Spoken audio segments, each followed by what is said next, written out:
Hi folks, HR Funk here with a brand new video, and I'm going to start this video off today with a question. And the question is, how often have you heard or read the statement that a handgun with a lower bore axis is preferable to one with a higher bore axis because the handgun with a lower bore axis has less muzzle flip during recoil, therefore the shooter can reacquire the target more quickly and get follow-up shots on the target faster. The first time I remember reading something like that was back in the late 70s or early 80s, and it was a magazine article that was written about the CZ75 pistol. And I happen to have a CZ75 with me here today. And the author of that long ago article opined that because the inverted slide rails allow the slide of the CZ75 to sit lower in the frame, the barrel is also lower, so the bore axis is closer to the shooter's hand, and therefore when the pistol recoils there is less muzzle flip, again faster follow-up shots because there's less time to reacquire the target. Since then there have been many other handguns that have come along and that claim has been made, but I don't recall ever seeing anyone actually test that theory. I've heard it, I've read it, I've actually expressed that myself, believing that I was repeating something that was true. But a few days ago I was thinking, I know, not the strong point for jarheads. We do much better off when someone else does the thinking and we just go and take the hill or whatever. But every once in a while I give this thinking thing a try. And I was thinking, with all of the handguns that I have fired over the years, I really haven't noticed that much difference in recoil control or follow-up shot speed or anything else, regardless of how high or low the bore axis was above my hand. So I started to wonder if there might be a way to test that theory to see if there is any validity to it, or if maybe it's something that was a good piece of marketing back in the day that everyone has latched onto, and it's become an axiom at this point for anyone who's looking at a handgun and they are being told you should get one with a lower bore axis because of the reasons I already said. So having thought about this for a while, I believe that I have a sufficient number of handguns in my collection that are otherwise close enough aligned that I can potentially test this theory, but I had to come up with a way to do it. Now I'm going to warn you all right here at the very beginning of the video, this is going to involve a lot of me talking. It's going to involve a lot of measurements and times, and a very detailed analysis of this topic is what I'm going to be engaging in this video. So if that doesn't sound like something you want to sit through, then by all means click out of the video now and find something more to your liking. But if you are interested in this topic and maybe you might want to learn something by the time the video ends, stick around because I'm going to delve into this, and I think by the time we get to the end of the video I'll be able to answer that question as to whether or not the lower bore axis really does have an advantage when it comes to getting faster follow-up shots on target. So my first order of business was to select handguns from my collection that were comparable regarding most of their characteristics, but differed mainly in the height of the center line of the bore over the shooter's hand. The reason I was doing that was to try to reduce the number of variables such as the pistol's weight, trigger quality, sights, grip design, recoil system, and the other general handling characteristics, all of which can have an influence on the speed of follow-up shots and or recoil control involving muzzle flip and faster follow-up shots. So I wanted to use two different styles of pistols. I wanted to use a traditional metal frame double action single action pistol for part of this test. So I selected my CZ75, which I showed you a moment ago, for my pistol with a low bore axis, and I selected my Beretta M9 as a comparable pistol with a higher bore axis. And in other respects, these handguns are pretty similar. They're both 5-inch full-size service pistols. They're both double-action, single-action semi-autos. They both have a similar large grip frame. The CZ is a little bit more ergonomic. And the weight is close, but I'm going to weigh these shortly so you'll be able to see exactly how the weights compare to each other. And I also wanted to use a couple of Poly Striker handguns. And for those, I selected my Steyr M9A2MF as my example with a lower bore axis, and this pistol has a very low bore axis, as you can basically see there. And I am going to be measuring this. I'll be showing you exactly how the bore height compares on all of these firearms, at least in my hand. And for my pistol with a higher bore axis, I selected my SIG M18, which has a bore axis that is about the same height as the older SIG Series 220 pistols. And in fact, when I first looked at this handgun, one of the things that struck me was how high the bore looked to be over the shooter's hand. In subsequent shooting of this handgun, I haven't noticed any problem with that. But again, that's one of the things that prompted this comparison, because I really want to see if we can measure this and determine if there is a difference in these handguns. Next, let's take a look at the respective weight of each one of these handguns. And I'll start with my CZ, once again, which weighs 36.6 ounces. And all of these handguns have the magazine installed, by the way. They are unloaded, but with the magazine installed. The Beretta M9 weighs 32.4 ounces, so it's a few ounces lighter than the CZ, so that would tend to make one think the CZ has an additional advantage when it comes to recoil control because it is slightly heavier along with that lower bore axis. And obviously weight can make a big difference when it comes to recoil control, or at least recoil mitigation. The Steyr M9 weighs 26.9 ounces, and the M18 weighs 26.9 ounces. So exactly the same weight with those two handguns, and obviously they are both 4-inch polymer frame striker fired handguns. They are very similar, or at least as similar as I can get for a handgun comparison of this type. The next thing I wanted to do was try to determine if there was a way I could measure exactly how high each one of these handguns, or at least the center line of the bore for each one of these handguns, was over my hand.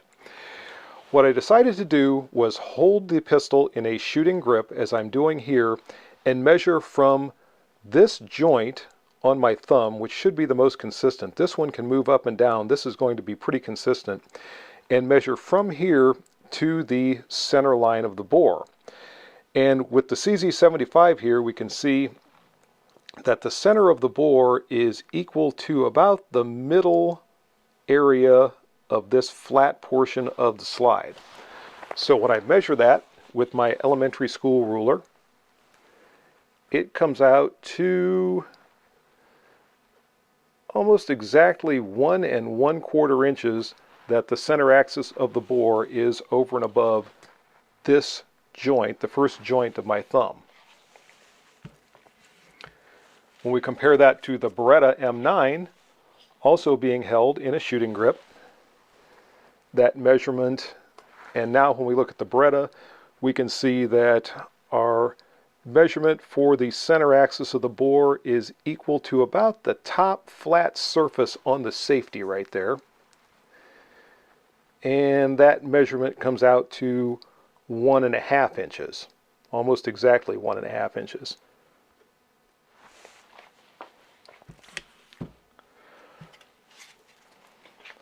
For the Steyr M9A2MF, that measurement is about 3/4 of an inch to the center line of the Steyr. So this does have a very low bore axis.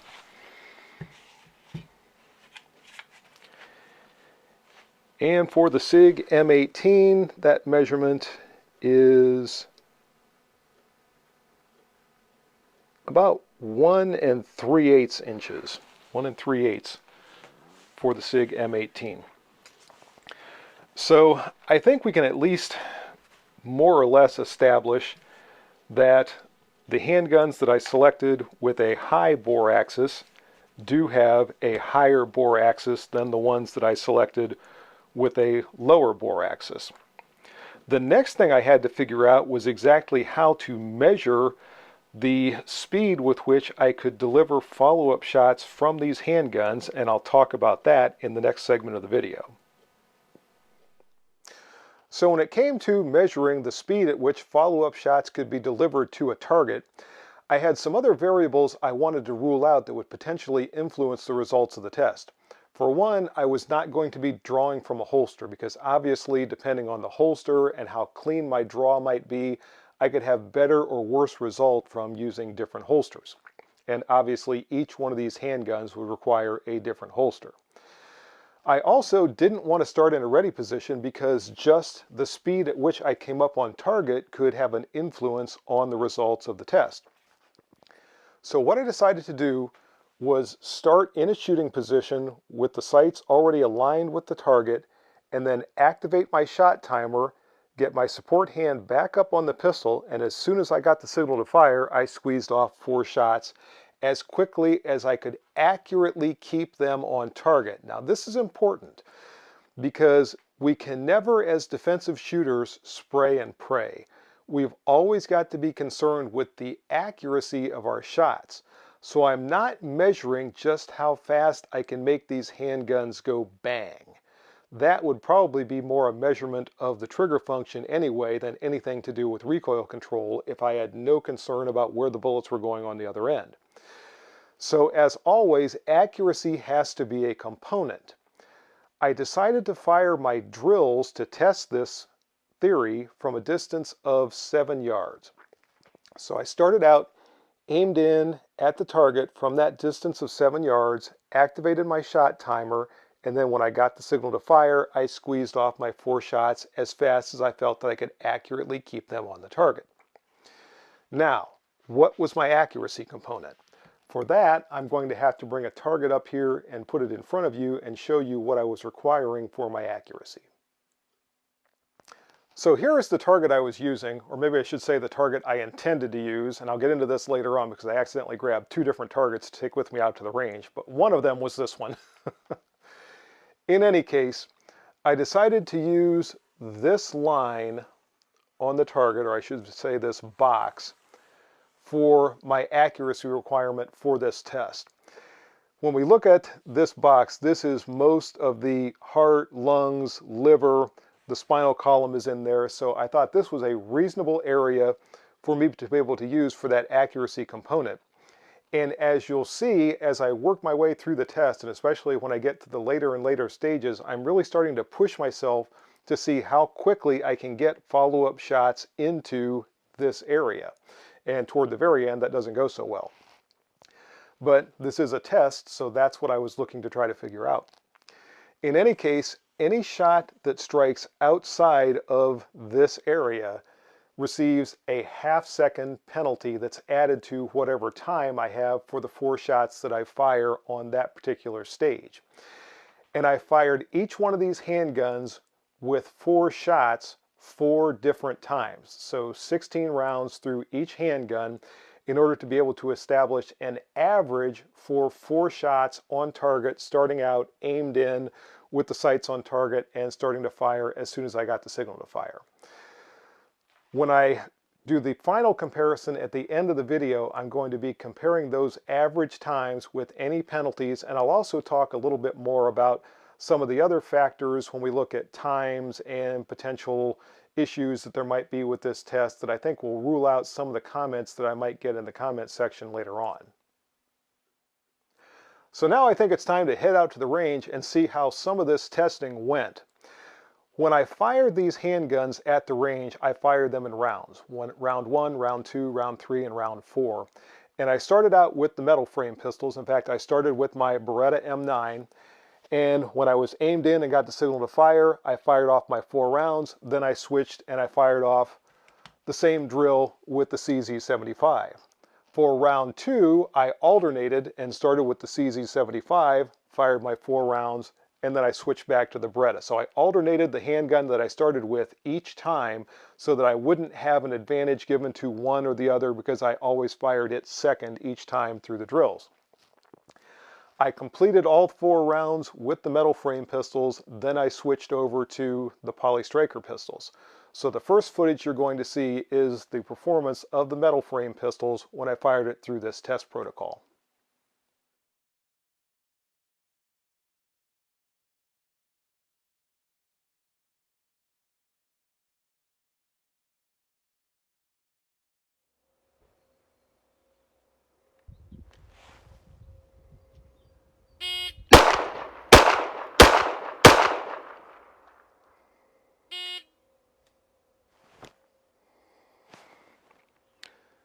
.68, 2.68 seconds.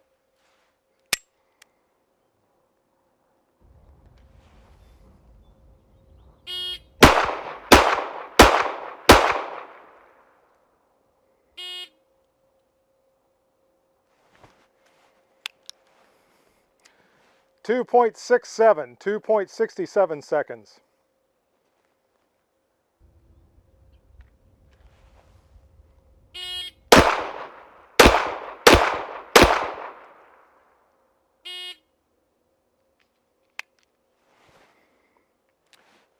.05 seconds.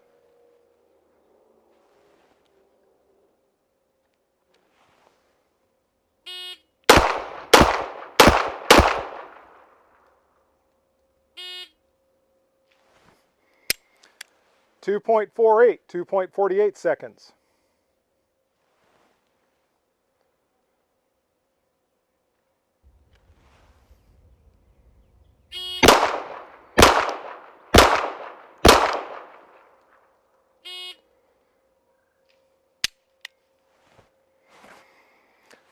.18, 3.18.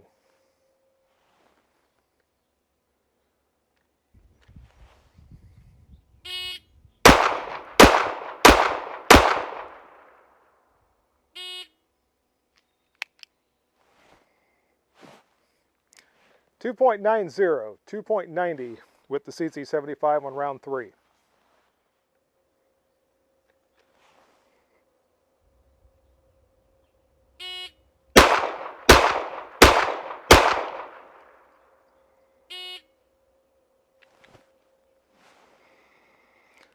.96, 2.96.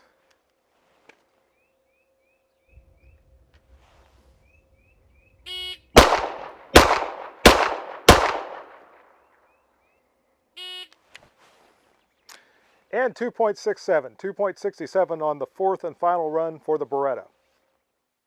Next, it was time to test the Poly Striker pistols, and again, I fired the test in 4 rounds and I alternated the handgun I started with at the beginning of each round. I started off with my SIG M18, fired my 4 rounds in round 1.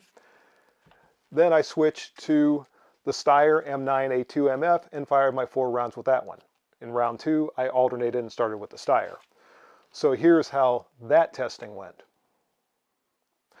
One quick point before we go back out to the range, folks. As I mentioned earlier in the video, I accidentally grabbed 2 different targets when I headed off to the range, and this is where you're going to see a different target than you saw in the last range footage.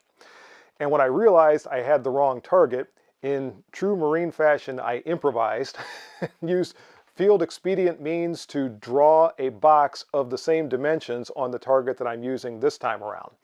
So my accuracy standard is still the same, it just is going to look a little bit different when you see the target this time. So here we go, back out to the range for the Poly Striker version of this testing.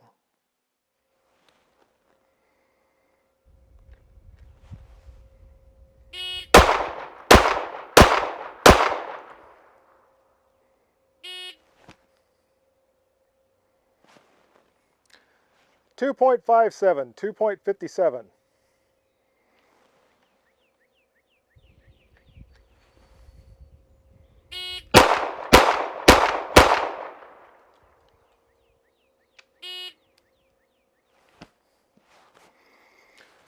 .10, 2.10 seconds.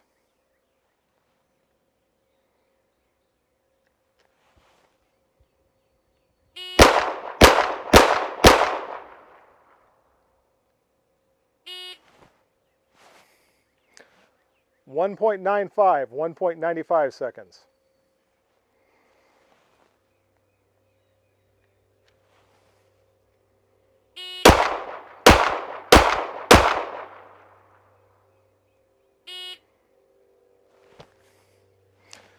2.39, 2.39 seconds.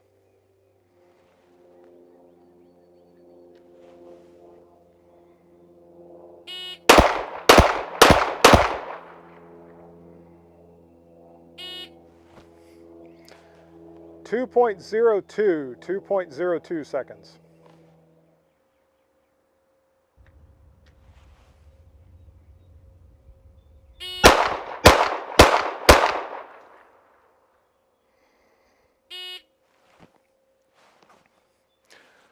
One 1.93, but I think my second shot went just above my preferred area, and I actually saw that as the pistol was coming out of recoil and coming back down.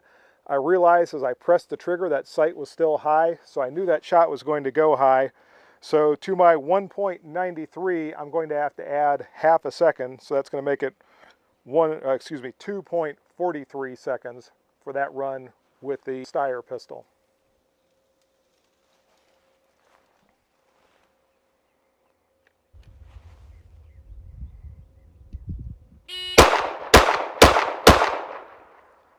Oh! Oh, that was horrible. And that's what I get for trying to shoot too fast. 1.83, but I've got two of them completely off the silhouette, so that's going to add another full second. So 2.83 seconds for the Steyr pistol that time around.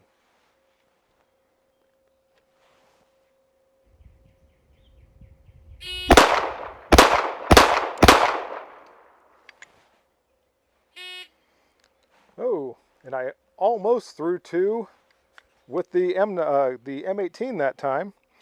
That was 2.27 seconds, but I have to add a half a second to that, so that's going to make it 2.77 seconds on that run with the M18. Now let's talk about some results from these tests. I'll start once again with the metal frame pistols. All of the shots fired with both the Beretta M9 and the CZ75 stayed inside of this scoring area. The Beretta was trying to squeeze some out over here, but they all managed to stay inside. When we start to look at the times, things get interesting very quickly. The Beretta pistol, for all 4 rounds, had a total of 11.01 seconds, which comes out to an average for 4 shots from 7 yards of 2.7525 seconds. The CZ75 has a total time for all 4 rounds of 11.58 seconds, which comes out to an average for 4 shots from that distance of 2.895 seconds. So the Beretta pistol with the higher bore axis actually had the faster time, even though the CZ is even a little bit heavier. The time difference, which I'll talk more about later, was 0.1425 seconds, so just over 14/100ths of a second. That's the difference we're talking about. Now, when we consider all of the talk that there has been about lower bore axis and having faster follow-up shots, let all of those times sink in a little bit. Now let's look at the results from the Poly Striker pistols. Now, as you saw in the last couple of rounds with those handguns where I was really trying to push the speed of those follow-up shots, I had some shots that missed my preferred area here. With the Steyr, I had one shot that went high, and I think this was in the 3rd round, and went just above my box here, and it's actually just off to the right side of the right lung. And I had in the 4th round 2 shots from the Steyr that actually missed the silhouette. With the SIG pistol, in the very last round, I had 1 shot that missed the silhouette. It went just low of the right lung here, and this one tried to make it out, but it broke the line, and this is still a good lung shot. By the way, I wanted to throw this in too. I did go back through the video and visually account for every single one of these rounds fired on both targets, so I didn't have anything that went completely off the paper and missed. There was 1 shot, and I believe it was in the 4th round with the Steyr pistol. The very first shot was very difficult to see, and I finally was able to see a piece of the paper move here. It basically went through this one large hole, and just touched a piece of the paper. I'll try to set that into the video so you can actually see it yourself to verify that that shot was in there. In any case, that means in round 3, the Steyr had a half-second penalty added to its time, and in round 4, it had a full-second penalty added to its time. Also in round 4, the SIG pistol had a half-second penalty added to the time. Now let's look at the times. So after all 4 rounds, the SIG pistol had a total of 9.75 seconds with its penalty included, which results in an average of 2.4375 seconds per 4-shot string from that distance of 7 yards. The Steyr pistol had a total of 9.31 seconds, which results in an average of 2.3275 seconds per 4-shot string.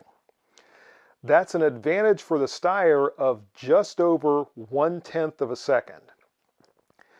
So we are not seeing that huge advantage that you would expect with the pistols that have a lower bore axis as compared to the pistols with a higher bore axis. But let's talk about this a little bit more in detail because I think these numbers tell us some other things as well. Okay, so at this point, when we look at the target that I use for the Polystriker pistols, somebody in the comments section is bound to say, wait a minute HR, your test is screwed up because when you drew the box on this target, it's not square on the silhouette, and had it been square, this shot fired by the Steyr would have counted, and that would have resulted in a much better score for the Steyr than it had with the half-second penalty for that shot being outside the box. Okay, fair criticism. So let's say the box was properly dimensioned inside the silhouette and this shot counted. If we take away that half-second penalty, the difference in average times between the Steyr and the SIG pistol would have been 0.235 seconds, so less than a quarter second on average. Now it is in favor of the Steyr with the lower bore axis, but it's less than a quarter of a second. Someone else might say, wait a minute, this whole thing with time penalties and everything else just is ridiculous. That shouldn't count. It should just be how quickly you're able to squeeze off the shots. So if I take away all of the penalties and everything else and look at the average times between these two handguns, the difference in average time with no penalties counted whatsoever is 0.36 seconds, so just over 1/3 of a second. Let's talk about that a little bit more in detail. Now invariably, when I conduct a test like this and I come up with results that separate one handgun from another handgun by fractions of a second, someone will come around in the comment section and they'll say, but that fraction of a second could make the difference between life and death. Yes, it could, but let's think about this just a little bit. If we give the Steyr pistol with the lower bore axis its maximum advantage of just over 1/3 of a second, if we think of a second as being 1001, 1/3 of a second is 1000.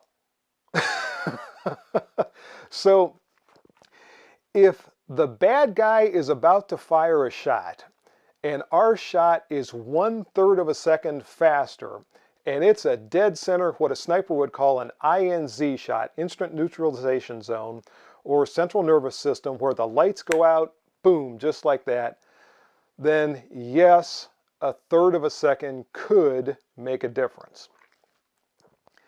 But if we're talking about a body shot that is 1/3 of a second faster than the bad guy's shot that was going to be fired, I'm not sure a body shot can have enough of a physiological effect in 1/3 of a second to stop the bad guy from getting that shot off.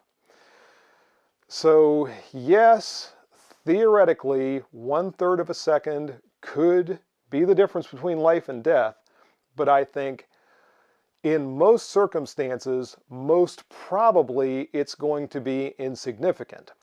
And again, when we contrast this to everything we've heard over the years about the lower bore axis and the faster follow-up shots and all of that, I think a third of a second really makes no difference whatsoever.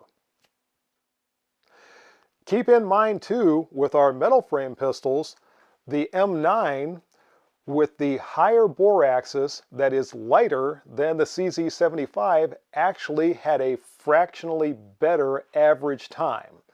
So again, I think these times are so close that for defensive purposes or defensive handgun purposes, they really make no difference whatsoever. Now, am I saying that bore axis over the shooter's hand or bore height over the shooter's hand is completely insignificant and makes no difference to anyone whatsoever? No, I'm not saying that. For a very high-level shooter, particularly somebody that's involved in competitive pursuits, who is trying to shave every possible hundredth of a second off their time to score higher and higher in a match, then the higher or lower bore axis might make a difference. I would say for the average shooter, of which I consider myself, particularly using a handgun for defensive purposes, the height of the bore over the shooter's hand is going to be far less significant than things like the sights, the grip contour, the trigger, the overall design of the handgun, and all of the other things that might go into it, like the shooter's situational awareness and all the other circumstances surrounding a defensive incident.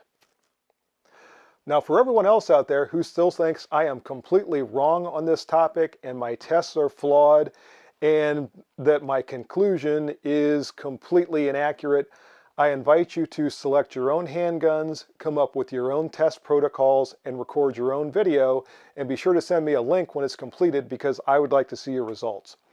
But in any case, that's the end of this video. So if you have any questions or comments, as always, make sure you forward those to me. Remember, if you purchase anything from Optics Planet, be sure to use my discount code, which is... And if you use that discount code, it's good for 5% off your purchase from Optics Planet. Also remember the new discount code from Hot Munitions. If you go to Hot Munitions, you can use my discount code there, which is HRFUNK10, and that'll save you 10% off your purchase from Hot Munitions. And last but not least, and I'm losing my voice for some reason, last but not least is the new Target sponsor, Targets Online. If you go to Targets Online, look through their selection and see if they have anything that might meet your target needs. So until next time, folks, before I go completely hoarse, good shooting. Bye-bye.